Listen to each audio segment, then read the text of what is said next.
2절까지 말씀이에요. 요한복음 1장 29절에서부터 42절까지 말씀, 우리 하나님의 말씀 우리 교독하도록 하겠습니다. 이튿날 요한이 예수께서 자기에게 나아오심을 보고 이르되, 보라, 세상죄를 지고 가는 하나님의 어린 양이로다. 내가 전에 말하기를 내 뒤에 오는 사람이 있는데 나보다 앞선 것은 그가 나보다 먼저 계심이라 한 것이 이 사람을 가리킴이라. 나도 그를 알지 못하였으나 내가 와서 물로 세례를 베푸는 것은 그를 이스라엘에 나타내려 함이라 하니라. 요한이 또 증언하여 이르되, 내가 보매 성령이 비둘기같이 하늘로부터 내려와서 그의 위에 머물렀더라.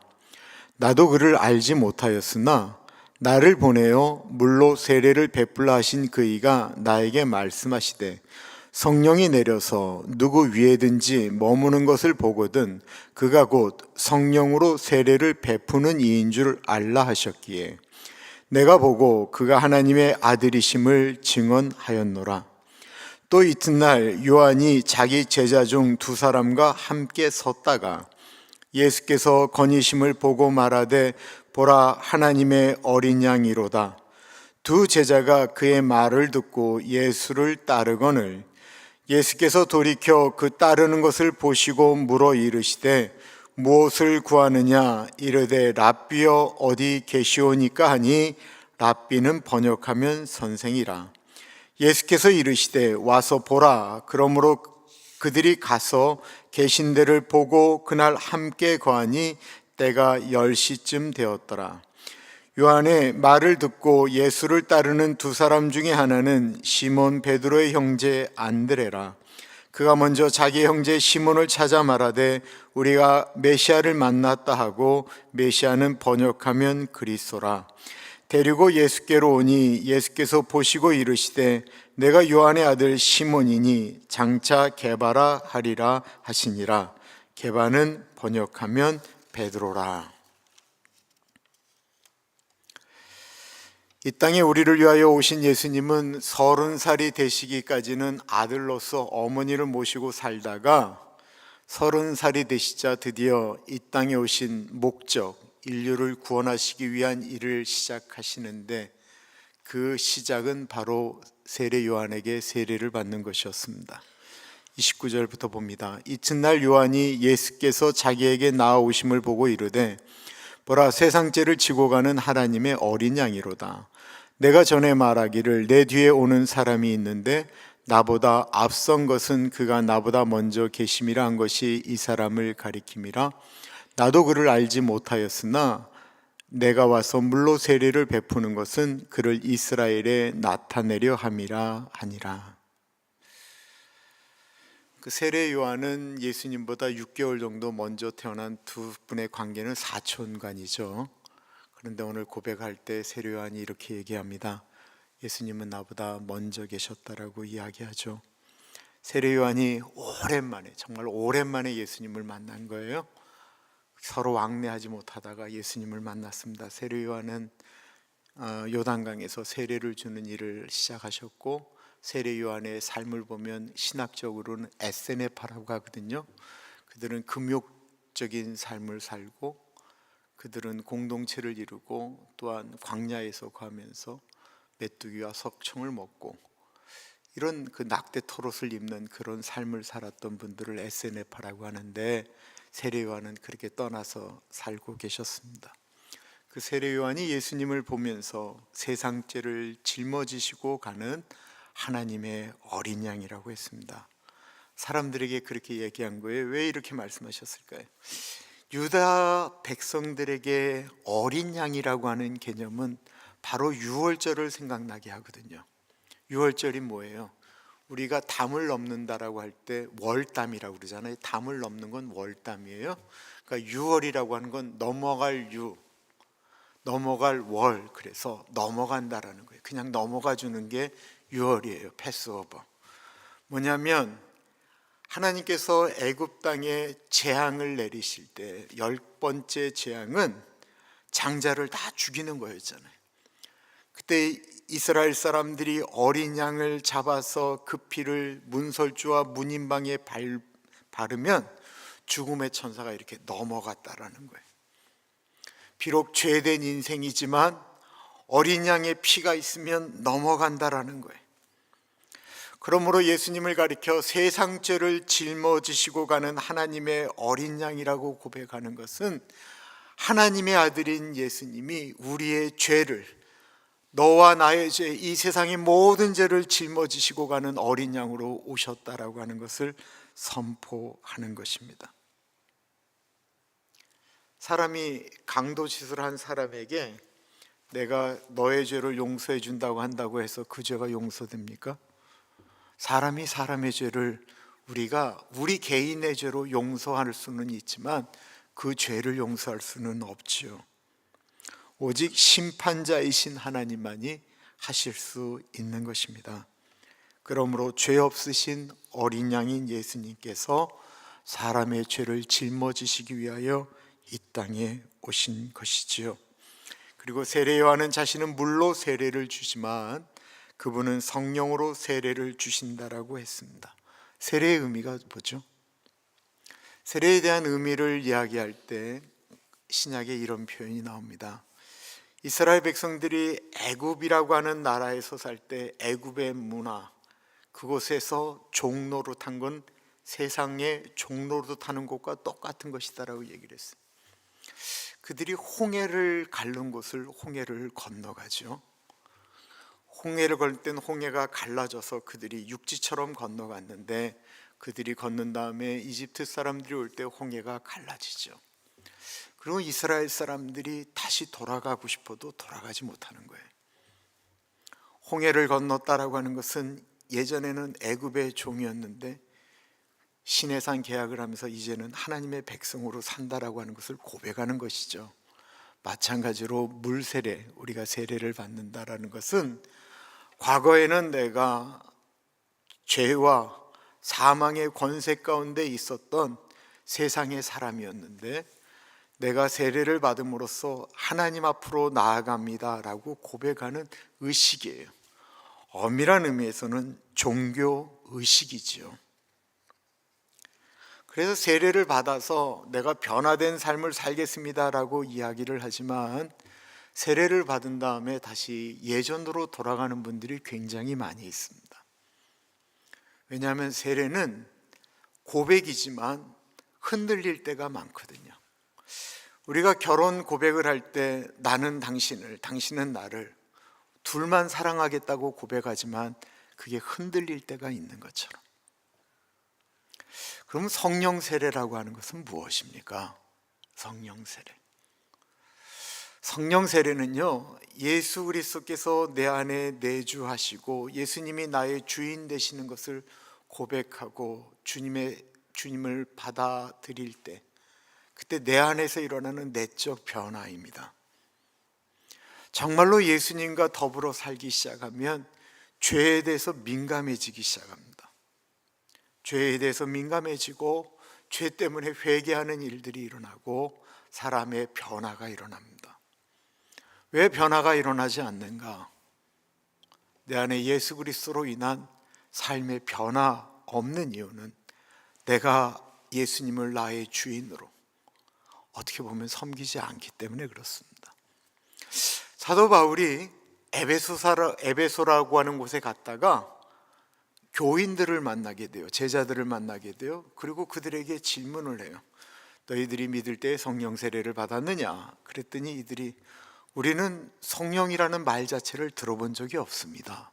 그럼 너희들은 뭘 받았느냐? 그랬더니 우리는 세례 요한의 세례만 받았을 뿐입니다 라고 이야기를 하자 사도 바울이 그들에게 다시 세례를 주죠. 세례를 줄 때 그들 안에 내적인 변화가 일어나기 시작했습니다. 그리고는 과거하고는 전혀 다른 삶을 살고 그들이 회개하고 성령 받고 그리고 예수의 제자로 살아가는 변화가 일어나기 시작합니다. 우리 안에 성령님이 역사하시기를 바랍니다. 그럼 왜 죄 없으신 예수님이 세례를 받으셨을까요? 예수님이 왜 세례를 받았죠? 첫 번째는 하나님의 명령이에요. 세례 요한에게 성령님이 이렇게 말씀하시는 거예요.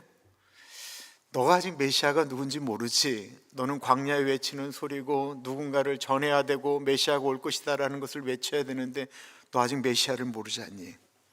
근데 네가 세례를 주는 사람 중에 네가 세례를 줄 때 하늘에서 성령이 임하는 것을 네가 보게 되면 그 사람이 메시아다. 오늘 그 말씀을 하고 있는 거예요. 그러니까 세례 요한을 통해서 주의 길을 평탄케 하려고 예비하는데 세례 요한이 아직 메시아를 모르는 거예요. 네, 오늘 고백하잖아요. 세례 요한이 예수님에게 세례를 줄 때 비둘기처럼 성령님이 예수님에게 임하는 것을 보게 되죠. 마태복음에는 뭐라고 말씀하시냐면 이는 내 사랑하는 아들이요 내 기뻐하는 자다. 하늘에서 큰 소리가 났다라고 말씀하고 있습니다. 또 한 가지는요, 마태복음에는 이렇게 말씀하고 있어요. 세례 요한이 예수님이 세례를 받으러 오자 내가 어떻게 당신에게 세례를 줍니까? 나는 절대로 세례를 못 줍니다 라고 이야기하자 예수님께서 이렇게 말씀하셨어요.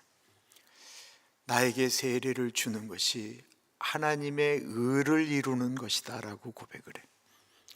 그러니까 예수님은 세례 받을 필요 없으셨어요. 그러나 하나님의 말씀에 순종하기 위해서 세례를 받으시는 거예요. 세례를 받으시면서 예수님은 말씀하시는 거예요. 내가 인간으로 이 땅에 왔지만 마지막 순간까지 내가 하나님의 말씀에 순종하겠다고 고백하는 것입니다. 마태복음 3장을 제가 읽어볼게요. 이때 예수께서 갈릴리로부터 요단강에 이르러 요한에게 세례를 받으려 하시니 요한이 말려 이르되 내가 당신에게서 세례를 받아야 할 터인데 당신이 내게로 오시나이까? 예수께서 대답하여 이르시되 이제 허락하라. 우리가 이와 같이 하여 모든 일을 이루는 것이 합당하리라 하시니 이에 요한이 허락하는지라. 예수께서 세례를 받으시고 곧 물에서 올라오실새 하늘이 열리고 하나님의 성령이 비둘기같이 내려 자기 위에 임하심을 보시더니 하늘로부터 소리가 있어 말씀하시되 이는 내 사랑하는 아들이요 내 기뻐하는 자라 하시니라. 세례 요한은 자신의 두 제자에게 예수님을 가리켜 세상째 지고 가는 하나님의 어린 양이다라고 말하자 제자 중에 두 제자가 세례 요한을 떠나서 예수님을 쫓아가게 됩니다. 이들이 왜 예수님을 쫓아가게 되었습니까? 예수님을 경험한 세례 요한이 사랑하는 제자들에게 예수님을 소개했기 때문에 그런 거예요. 저분이 바로 세상죄를 짊어지시고 가는 하나님의 어린 양이다. 어떻게 사람이 예수님을 만날 수 있습니까? 그것은 예수님을 만난 사람이 소개할 때 가능한 거예요. 여러분들 예수님 어떻게 만나셨어요? 누군가가 소개했잖아요. 예수님을 먼저 만난 아버지 어머니가 소개했을 수도 있고 친구가 소개했을 수도 있잖아요. 살아계신 예수님을 만났다고 한다면 그 좋은 예수님을 다른 분에게 소개해야죠. 오늘 본문에 두 사람이라고 해요. 두 사람인데 한 사람은 나중에 보시면 베드로의 형제 안드레라고 나오는데 또 다른 사람은 이름이 나오지를 않아요. 누굴까요? 이것은 요한이죠. 요한은 요한복음에 자기의 이름을 한 번도 이야기하지 않아요. 최후의 만찬 때 요한이 뭐라고 얘기해요? 예수님을 사랑하는 자가 기대어 예수님에게 기대어서 사랑하는 자가 예수님을 사랑하는 자라고 자기를 표현하죠. 요한복음을 기록한 사도 요한입니다. 37절 38절입니다. 두 제자가 그의 말을 듣고 예수를 따르거늘 예수께서 돌이켜 그 따르는 것을 보시고 물어 이르시되 무엇을 구하느냐? 이르되 랍비여 어디 계시오니까 하니 랍비는 번역하면 선생이라. 예수님께서 물으셨던 것은 뭐라고 물으셨냐면 자기를 따라오는데 무엇을 구하느냐라고 말씀하셨는데요, 헬라어의 정확한 뜻은 무엇을 찾느냐라고 하는 것입니다. 너희는 인생에 무엇을 찾느냐? 너희는 인생에서 무엇을 구하고 있느냐라고 물으셨던 거예요. 한국 코미디에 나오는 유명한 단어, 이게 그 표현이에요. 뭐냐면 외산이라고 하는 것입니다. 외산이. 예수님께서 우리에게 인생에 있어서 왜 사냐고, 무엇을 인생에서 찾느냐라고 말씀하시면 뭐라고 하시겠습니까? 돈 버는 것, 큰 집에서 살고 좋은 차 몰고 아이들에게 더 좋은 것을 물려주는 것. 젊은이들에게 왜 공부하지? 좋은 직장 잡으려고, 잘 사려고, 출세하려고. 근데 이게 목표라고 한다면, 만약에 그렇게 안 되면 너무 힘들잖아요. 가룟 유다의 목적은 돈이었습니다. 그는 예수님을 따라다니면 무엇인가 생길 줄 알았어요. 그런데 아무것도 안 되는 거예요. 그러자 그는 예수님을 배반하고 그의 인생은 실패로 돌아갔습니다. 요한복음 6장에 보면 예수님께서 벳세다에 가서 기적을 일으키세요. 물고기 2마리와 보리떡 5개로 5,000명을 먹이는 놀라운 일들을 벌이시죠. 얼마나 놀라운 일이에요? 이 벳세다라고 하는 것은 어부들의 집이다라고 그래서 너무나도 가난한 사람들이 사는 곳이었어요. 그들의 문제가 이제 다 해결되는 거예요. 그럼 이 일로 사람들이 예수님을 하나님의 아들로 보았을까요? 아니, 그렇지 않았습니다.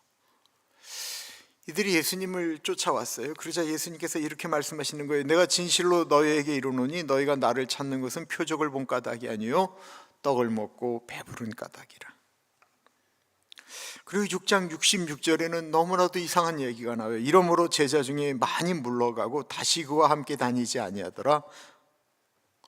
예수님이 너희들이 나 본 것은 영생의 말씀을 들으려고 온 것이 아니고 떡을 보고 배부르기 때문에 또 배고픈데 또 떡 먹으려고 나를 쫓아왔다라는 거예요.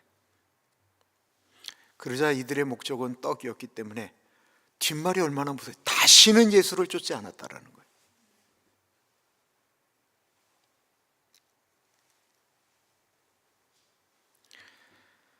예수님의 십자가나 값없이 흘리신 보혈이나 고난이나 천국이나 라고 하는 것은 관심이 없고 단지 원하는 것이 이 땅에서의 배부름이었기 때문에 다시는 예수님을 쫓아가지 않았다라는 것입니다. 오늘날 수많은 그리스도인들이 교회를 떠나는 이유입니다. 우리는 무엇을 구하며 사느냐가 중요하지요. 우리 속담에 돈 벌어 남주냐? 라고 하는 말이 있어요. 열심히 돈을 벌어야 그게 내 것이 되지 않느냐라고 하는 것이죠. 세상의 진리입니다. 그러나 하나님의 진리는 다르죠. 하나님의 진리는 돈 벌어 남주자라는 것입니다.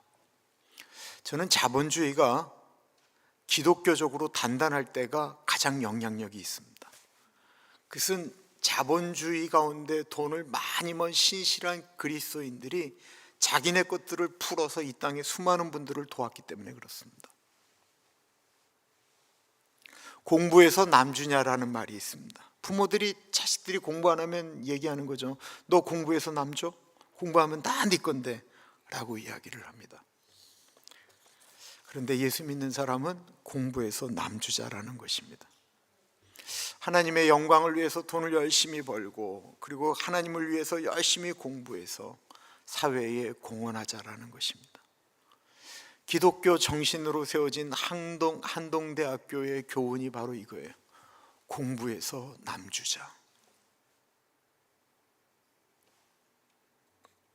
내가 어떤 목적을 가지고 사느냐에 따라서 우리의 인생은 참 큰 차이가 납니다. 마태복음 6장 33절 너희는 먼저 그의 나라와 그 의를 구하라. 그리하면 이 모든 것을 너희에게 더하시리라. 저 이 말을 분명히 믿어요. 여러분들에게 분명히 말씀할 수 있어요. 그의 나라와 그의 의를 구하면요 나머지 것들이 따라오게 됩니다. 우리가 돈 쫓아가면요 그게 따라오지를 않아요. 제가 하는 말이 아니에요. 살아계신 하나님이 이렇게 약속하신 거예요.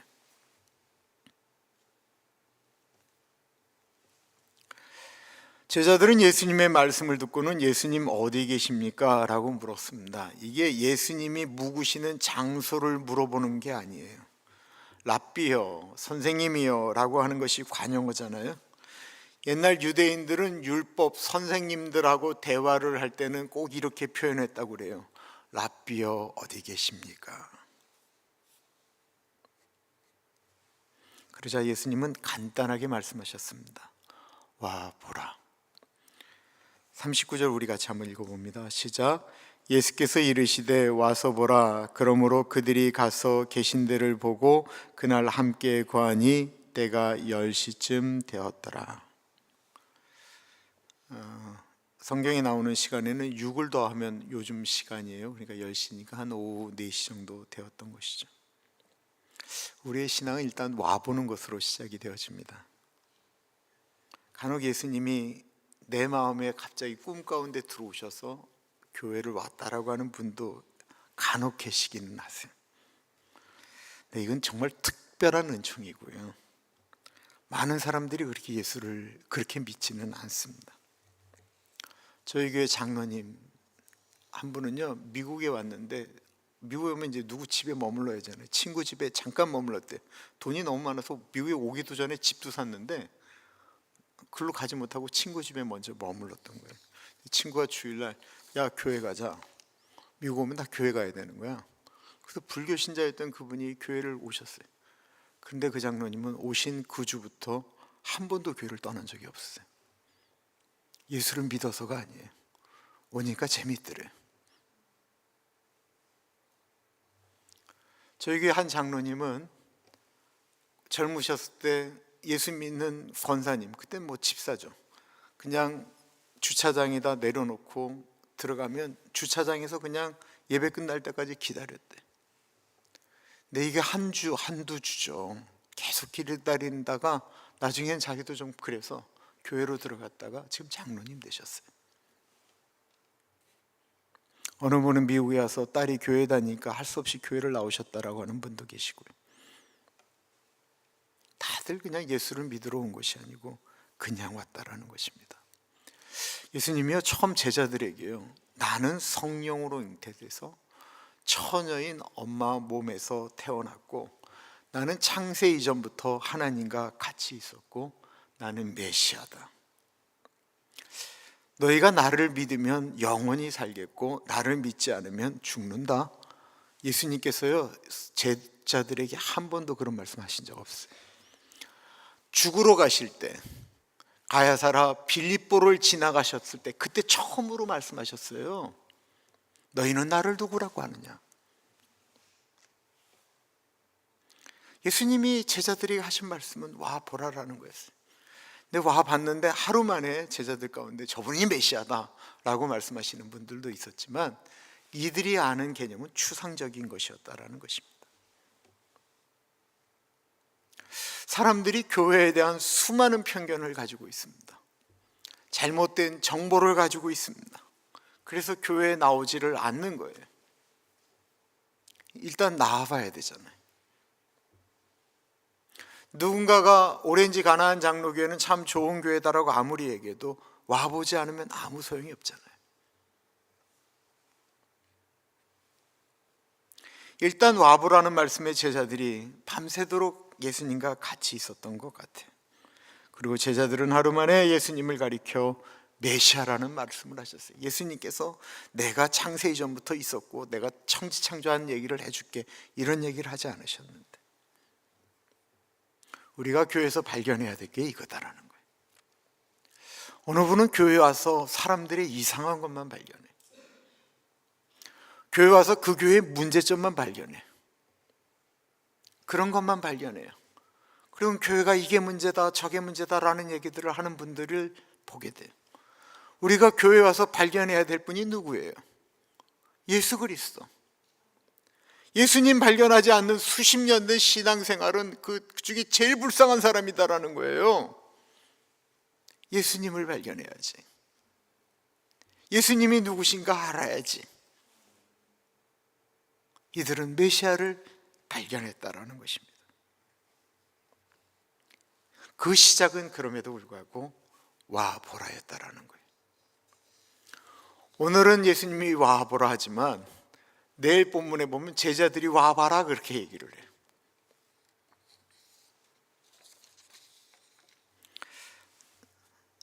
제 친구가 지금 무은교회 안수 집사인데요, 이놈은 얼마나 완악한 놈이었는지 중학교 때부터 담배를 폈어요. 중학교 때부터 담배를 폈는데 그 인생이 너무 불쌍해서 친구들이 얘기했어요. 야, 우리 교회 가면 여자들도 있다, 재미도 있다. 이놈이 그때부터 교회를 나왔어요. 나오면서 한 번도 빠진 적은 없어요. 고등학교를 갔는데도 여전히 담배를 폈어요. 근데 이 문제 많은 친구가 고등학교를 졸업하고, 그때는 뭐 고등학교 졸업하면 자연스럽게 유년부 교사, 뭐 중고등부 교사, 그리고 뭐 성가대 이렇게 올라갔잖아요. 옛날엔 다. 성가대를 했어요. 성가대를 다닐 때도 여전히 골초였어요. 근데 교회는 빠지지 않았어요. 그러다가 교회 교사를 시작했어요. 교사를 하면서도 이놈이 감히 담배를 끊지 않았어요. 여전히 골초였어요. 근데 교사를 하면서 얘가 달라지기 시작했어요. 그는 애들을 가리키는데 그래서 입에서 담배 냄새 나면 안 되지. 주일날은 담배를 안 핀 거예요. 주일날은. 그러다가 담배를 안 피는 시간들이 늘어나기 시작했어요. 그리고 그 교회 최초로 결혼 안 한 상태로 안수 집사가 됐어요.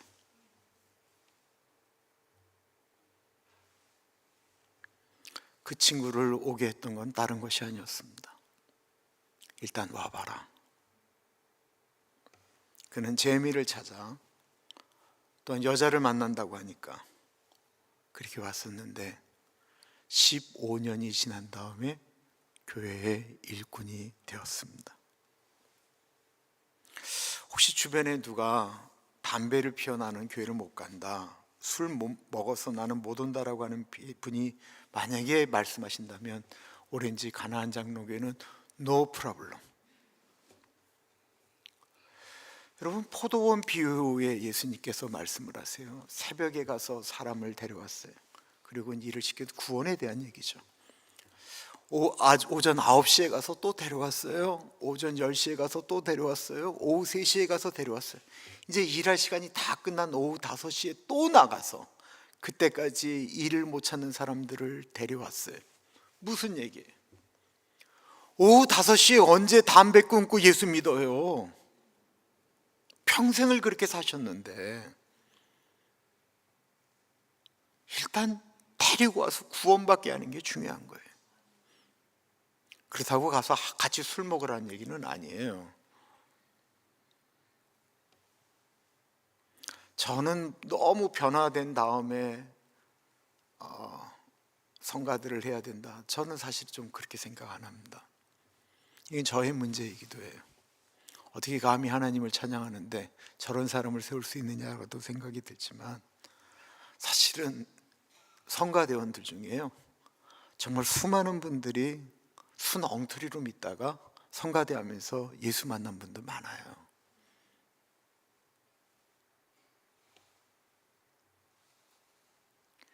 우리 기독교는 어떤 설득이나 이해를 통해서 믿도록 하는 것이 아닙니다. 보고 경험하고 느끼고 감동하고 그러면서 성령의 역사 가운데 움직이는 것입니다. 어떻게 동정녀 몸에서 아이가 나온 것을 그게 믿어지겠어요? 그런데 어느 순간에 믿어지잖아요. 일반적이지 않은 것입니다.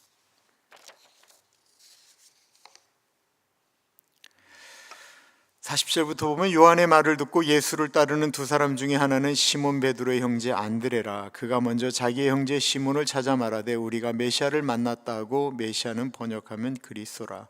데리고 예수께로 오니 예수께서 보시고 이르시되 내가 요한의 아들 시몬이니 장차 개바라 하리라 하시니라. 안드레는 자기 형제에게 복음을 전합니다.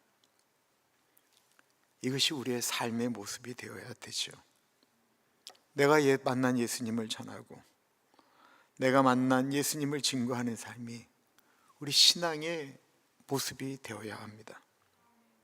어느 순간부터 우리가 안 하는 거예요. 왜냐하면 이거 증거하는 삶을 살려면 내가 내려놓아야 될 것들이 너무 많기 때문에.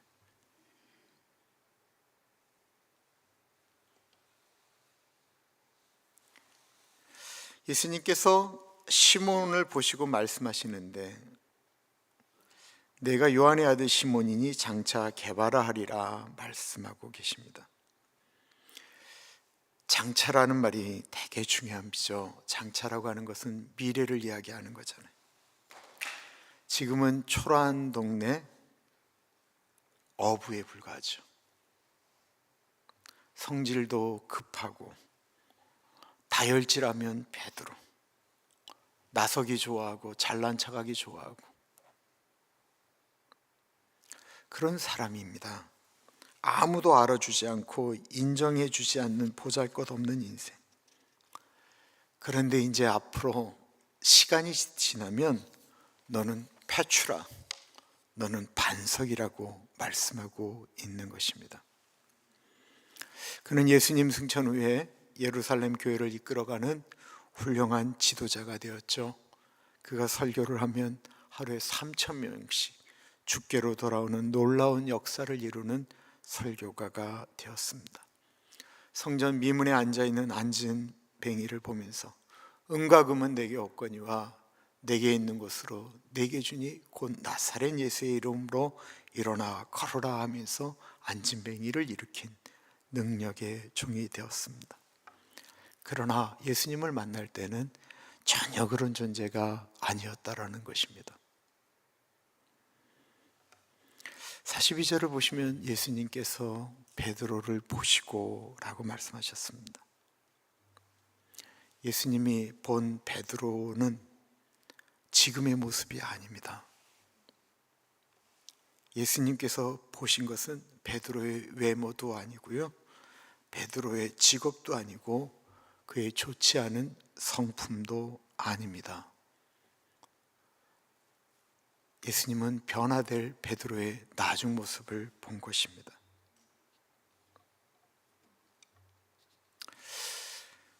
교회에 성격 좋고 교양 있고 매너 좋고 인격적인 분들만 오시면 얼마나 좋습니까?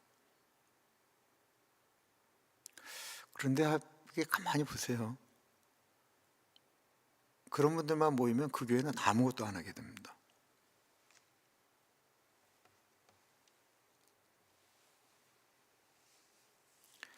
예수님은 사람의 미래를 보십니다. 우리도 그랬으면 좋겠습니다. 조금 모나고 부족해도 안고 가고 품고 가는 게 우리 의뢰받은 우리들의 모습이 아닙니까? 제 목회 철학이, 요즘은 그 말씀을 감히 못 드리지만 제 목회 철학은 미국에서 안고 가는 목회입니다. 끝까지 안는데 그분이 나를 떠나면 할 수 없지만 적어도 그분이 고슴도치가 가나서 품어도 찔리면 내가 피를 흘리지만 나는 안고 가겠다. 이게 제 목회 철학이었어요. 안고 가는 목회. 그게 왜 그랬냐면 예수님이 그러시니까 나는 뭐 그 수준은 감이 되지도 않지만 안고 가야지. 근데 신앙생활이 깊어지고 교회가 이렇게 나가다 보면 어떤 것들이 이렇게 좀 단단해지는 것들이 있는 것 같아요. 사람에 대해서 미리 포기하고 사람을 먼저 규정해 버리는 거예요. 저 사람은 저렇다. 만약에 예수님이 우리의 더러운 면만 본다고 한다면 어떡하겠습니까? 그럼 우리 중에 누가 예수님 앞으로 나아가겠어요? 우리가 아무리 교양 있는 척하고 많이 배운 척하고 뭐 다 한다고 할지라도 우리가 진짜 예수님 앞에 우리 안에 있는 것들이 벌거벗긴 사람들이 우리가 누가 감히 예수님 앞에 나아가겠어요? 예수님이 덮어주시니까 나아가는 거지. 또한 오늘의 말씀을 들으면서 우리가 기대해야 됩니다. 오늘 나의 모습이 나의 진짜 모습이 아니다라는 거예요. 예수님이 나에 대해서 바라보는 것은 너의 지금 모습이 아니다라는 거예요. 우리는 예수 안에서 점점 더 변화될 것입니다. 그거 기대해 보시지 않으시겠어요? 나는 예수님 안에서 예수님은 나의 지금 모습을 보는 게 아니다. 예수님은 나의 좀 더 변화될 뿐만 아니라 예수님과 더불어 움직이는 그 모습을 볼 것이다. 우리 자녀들을 위해서도 그렇게 보지 않으시겠어요? 지금은 주께로 돌아오지 않고 지금은 딱딱하고 완악한 아이들 같지만 주님, 저 아이가 변화된 다음에 일어날 일들을 주님 기대하십시오. 우리 같이 기도하겠습니다. 첫 번째는 주님, 내가 예수님을 전하는 사람이 되게 하여 주십시오. 두 번째는 내가 내 삶의 지금 모습으로 만족하지 않게 하시고 주님이 나를 바꾸실 삶에 대해서 기대하고 또한 내 자녀, 손주들에 대해서도 그 마음을 갖고 내가 끊임없이 기대하며 기도하게 하여 주십시오. 우리 같이 기도하겠습니다. 존귀하신 하나님 아버지, 예수님을 증거하고 나아가는 사람이 되어지기를 기도합니다. 주님 안에 거하고 주님의 뜻대로 살아가는 사람, 그래서 다른 사람들에게 모범이 되는 삶을 살아갈 수 있도록 하나님 아버지 같이 하여 주시옵소서. 존귀하신 하나님 아버지, 하나님, 지금은 너무 연약하고 너무 부족하지만 하나님 아버지, 하나님께서 더 변화시킬 나의 모습을 기대합니다. 존귀하신 하나님, 그 변화시킬 주님 안에 거할 수 있도록 하나님 인도하여 주시옵소서. 귀하신 하나님 아버지 같이 하여 주시기를 기도합니다. 주님 그것을 기대합니다. 하나님, 우리 예준이가, 우리 예림이가, 우리 예석이가 하나님 지금의 모습보다 더 주님의 사람으로 귀하게 쓰임받기를 기도합니다. 그 모습을 바라보며 나아가기를 간절히 기도합니다. 귀하신 하나님, 오렌지 가나안 장로교회가 지금의 모습보다 더욱더 주님의 마음을 시원케 하는 교회이기를 기도합니다. 하나님 아버지, 사람 때문에 낙심하지 않게 하여 주십시오. 하나님께서 포기하지 않으셨다고 하는데 내가 먼저 포기하는 일이 없도록 하나님 같이 하여 주시기를 기도합니다. 주님 같이 하여 주십시오. 하나님 같이 하여 주십시오. 하나님 도와주옵소서. 하나님 같이 하여 주옵소서.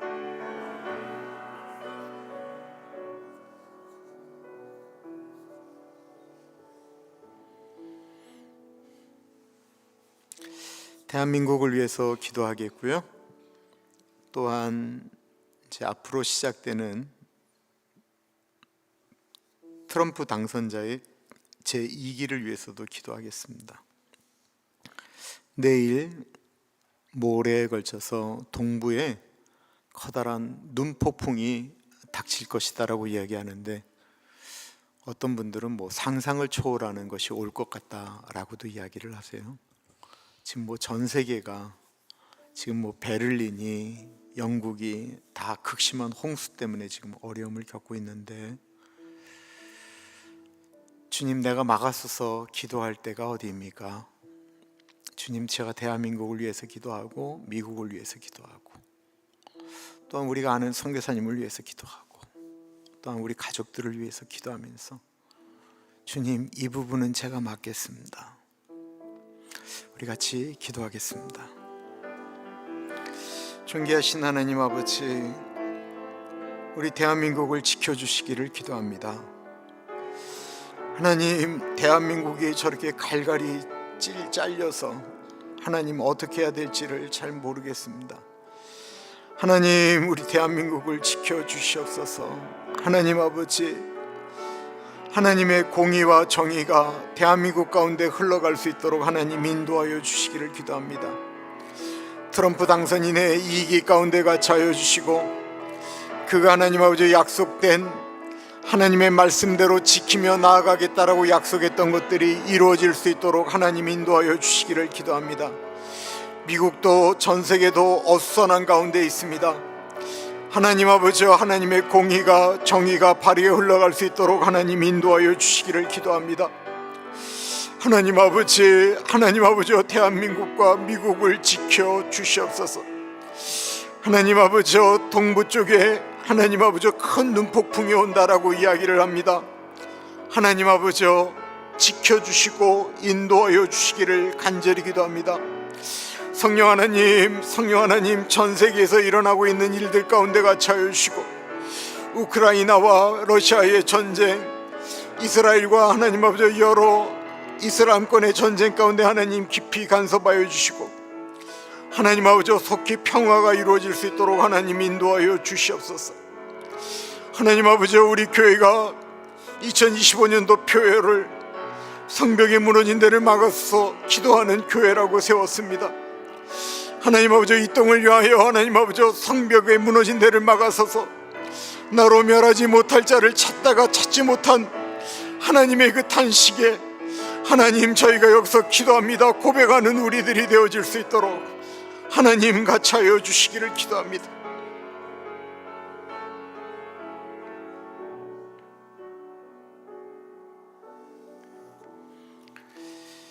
내일 예배를 위해서 기도하는데, 특별히 남가주 우리 교회 문두진 목사님이 내일 이제 첫 예배를 인도하세요.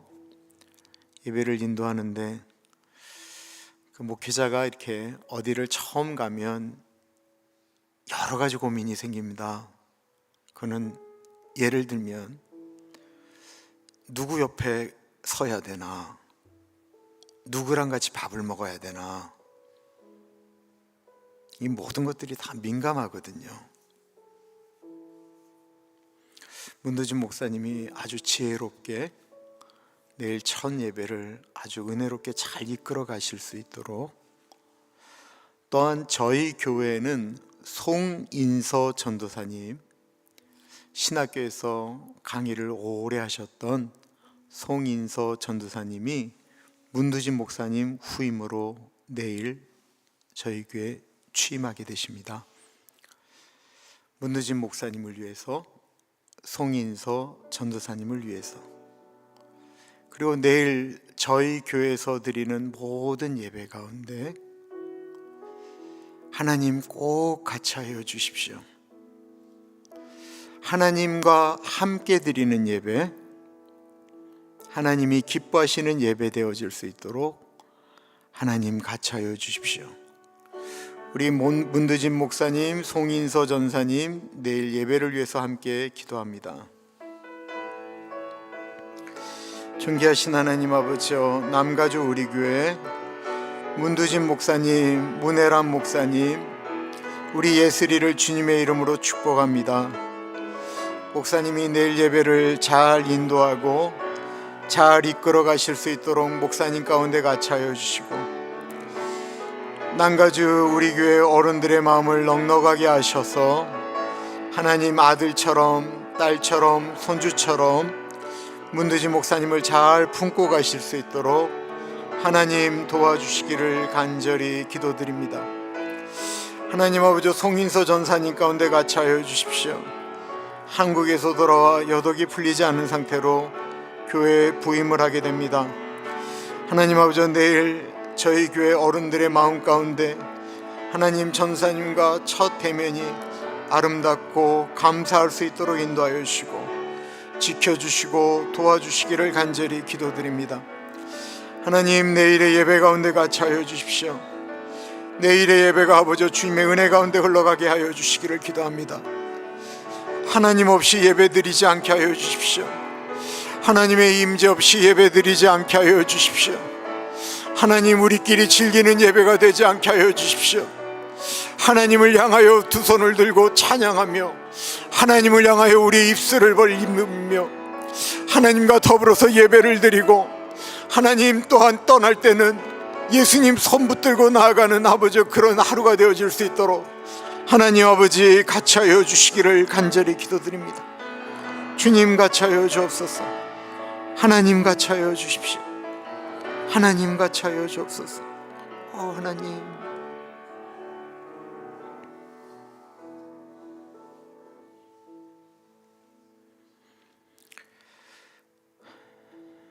예수님,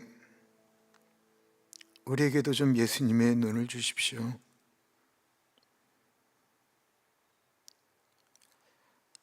사람은 사람들의 겉모습을 가지고 판단하지만 하나님은 그 중심을 보신다고 하셨는데,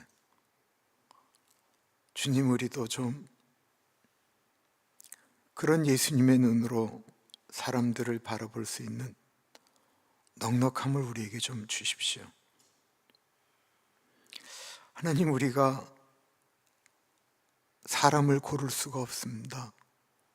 왜냐하면 주님께서 누구를 택정하셨는지 우리가 알지 못하기 때문에 그렇습니다. 그래서 주님, 우리는 모르기 때문에 우리 안에 있는 예수 그리스도를 우리도 와서 봐라 이야기하며 전할 수밖에 없습니다. 그런데 주님, 그 말하기가 이렇게 어렵습니다. 하나님, 우리에게 안드레와 같은, 빌립과 같은 마음을 우리에게 허락하여 주십시오. 하나님, 우리 교회 주신들이 목회하는 현장 가운데 같이 하여 주시되, 특별히 내일 첫 예배를 드리는 남가주 우리 교회 문두진 문혜란 목사님 예수리 가운데 같이 하여 주시고, 저희 교회 부임하는 송인서 전도사님 가운데 같이 하여 주셔서 하나님, 서로 주님의 은혜 가운데 같이 거하게 하시되, 서로를 알아가는데 서로 감사하며 서로 인내하는 것들이 우리 가운데 넘칠 수 있도록 인도하여 주옵소서. 지금은 우리 주 예수 그리스도의 은혜와 우리를 너무나도 사랑하셔서 하나밖에 없는 아들을 넉넉하게 보내주신 하나님 아버지 그 크신 사랑하심과 성령 하나님의 감화감동 역사 충만 교통하심이, 주님, 우리도 예수님처럼 사람들을 좀 바라보겠습니다. 우리 안에 있는 예수 그리스도를 증거하겠습니다. 그렇게 고백하는 사랑하는 주의 백성들 머리 위에 지금으로부터 영원토록 함께 하시길 간절히 축원하옵나이다. 아멘.